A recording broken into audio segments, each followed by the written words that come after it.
Au nom du Père et du Fils et du Saint-Esprit. Amen. Esprit Saint, brûlez encore aujourd'hui le cœur des jeunes, afin que, laissant tout poursuivre le Christ, ils découvrent la vraie joie des disciples. Amen. Évangile de Jésus-Christ selon saint Luc.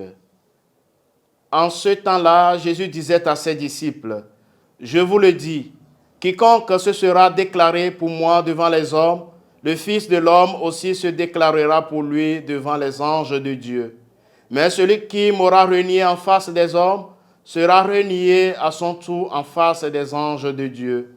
Quiconque dira une parole contre le Fils de l'homme, cela lui sera pardonné.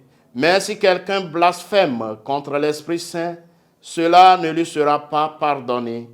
Quand on vous traduira devant les gens des synagogues, les magistrats et les autorités, ne vous inquiétez pas de la façon dont vous vous défendrez, ni de ce que vous direz, car l'Esprit Saint vous enseignera à cette heure-là ce qu'il faudra dire. Acclamons la parole de Dieu. Frères et sœurs bien-aimés, en ce samedi 21 octobre 2023, samedi de la 28e semaine du temps ordinaire année A, le Christ nous rappelle que l'appel de Dieu est un choix d'amour, une grâce qu'il nous faut recevoir et accueillir pour entrer dans la bénédiction de Dieu.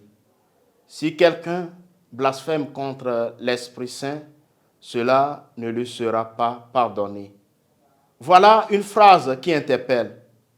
Saint Jean-Paul II nous l'explique en détail dans l'encyclique Dominum et Vivificatem, au numéro 46.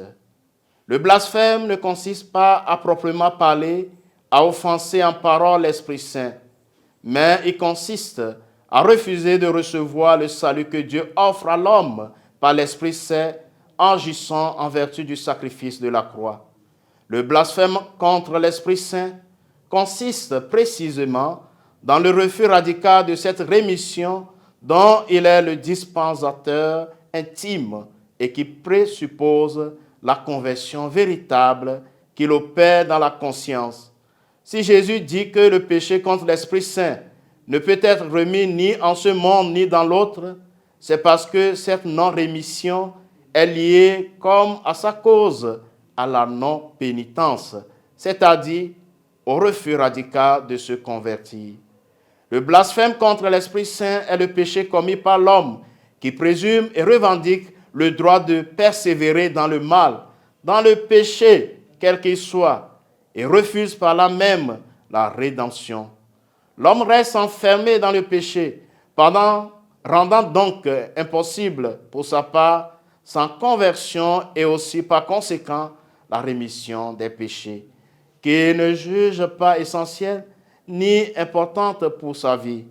Il y a là une situation de ruine spirituelle, car le blasphème contre l'Esprit Saint ne permet pas à l'homme de sortir de la prison où il s'est lui-même enfermé et de s'ouvrir aux sources divines de la purification des consciences et de la rémission des péchés. Frères et sœurs bien-aimés, rappelons-nous ceci. Jamais Dieu ne ferme son cœur à celui ou celle qui se répand et qui prend le chemin du retour vers le Père. Esprit de vérité, conduis-nous vers le Père. Le Seigneur soit avec vous. Que Dieu Tout-Puissant vous bénisse, le Père et le Fils et le Saint-Esprit. Amen.